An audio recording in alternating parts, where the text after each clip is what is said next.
नमस्कार दोस्तों, मैं हूं आपका अपना रमाकांत शर्मा, सर्टिफाइड वास्तु व साथी कंसल्टेंट।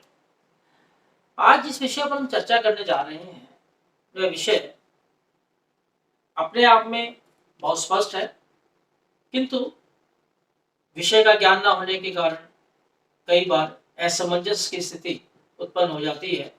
तो उसी पर आज हम चर्चा करते हैं। आपने विवाह के समय अक्सर सुना होगा कि जब सात वचन का जो हमारे यहाँ विधान है, उसमें पंडित जी स्त्री की तरफ से कहते हैं कि यदि आप मेरे 7 वचनों को पूरा कर दें, तो मैं आपके वहाँ मांग आ जाऊँगी। यानी कि मैं आपके बाईं तरफ, लेफ्ट वाली साइड पे आ जाऊँगी। अब कुछ जगह पर कहा जाता है कि स्त्री को आपने दाईं तरफ बैठाइए, कुछ जगह पे बाईं तरफ बैठाइए। अब यही दाएं-बाएं का जो चक्कर है, इसी में आप लोग कन्फ्यूज़ हो जाते हैं। तो यहाँ आपको थोड़ा-सा समझने की आवश्यकता है। जब स्त्री आपकी धर्मपत्नी, जिसे आप बेटर हाफ के नाम से ज़्यादा बेटर तरीके से जानते हैं, जब संसारिक कार्य होते हैं, तो उन संसारिक कार्यों में धर्मपत्नी स्त्री पुरुष के बाईं तरफ लेफ्ट वाली साइड पर होती है। अब ये संसारिक कार्य क्या है? संसारिक कार्य है सोते समय, रति क्रिया करते हुए, सभा में, सिंदूरदान में, ये सारे के सारे इस संसार के कार्य हैं। ब्राह्मण के पांव धोते हुए, ये भी संसारिक कार्य है।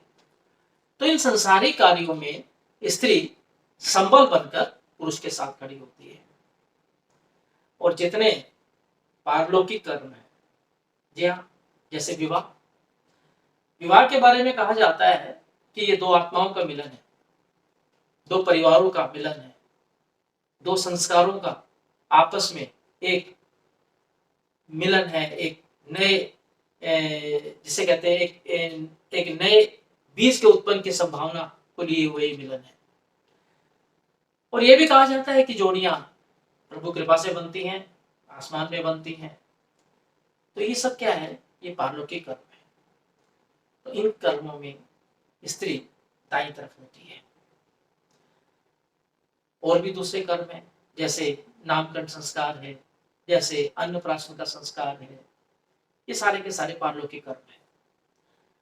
तो ये आपको क्लियर हो गया कि एक कॉन्सेप्ट ये है कि जितने भी संसारिक कार्य हैं, उसमें स्त्री आपके बाएं तरफ यानी कि लेफ्ट साइड पर आएगी, और जितने भी पारलौकिक कर्म है, वहां स्त्री आपके दाएं तरफ आएगी। एक इसके ऊपर कॉन्सेप्ट और है, और वो कॉन्सेप्ट ये है कि जितने भी स्त्री प्रधान कार्य हैं, जिनमें स्त्री प्रमुखता से भाग लेती है, वो सारे के सारे कार्यों में स्त्री बाईं तरफ होती है।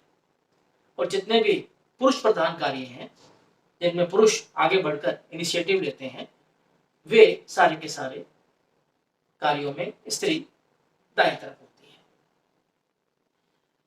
अब एक और कॉन्सेप्ट है, वो ये है कि पारलौकिक कर्म में दाएं तरफ, पुरुष प्रधान कर्म में दाएं तरफ, लेकिन स्त्री जहां आशीर्वाद स्वरूपा होकर आपके जीवन में प्रवेश करती है, आपके जीवन में आती है, वहां स्त्री दाईं तरफ होती है, राइट हैंड साइड में होती है। अब ये आशीर्वाद स्वरूप कब आती है?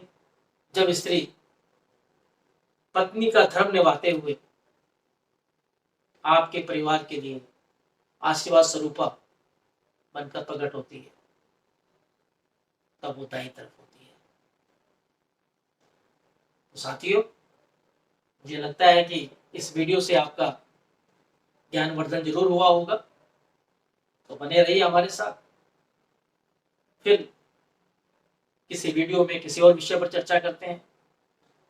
वीडियो पसंद आ रही है आपको, लाइक कीजिए, और इस ज्ञान को अगर आप चाहते हैं कि आपके मित्रों, संबंधियों, जानकारों तक पहुंचे, तो शेयर करना ना भूलिए। और हाँ, इस चैनल पर यदि आप हमसे अभी भी जुड़े हैं तो हमारे चैनल को सब्सक्राइब जरूर कीजिए ताकि आने वाली वीडियोस आपको समय पर मिल सके। नमस्कार, धन्यवाद।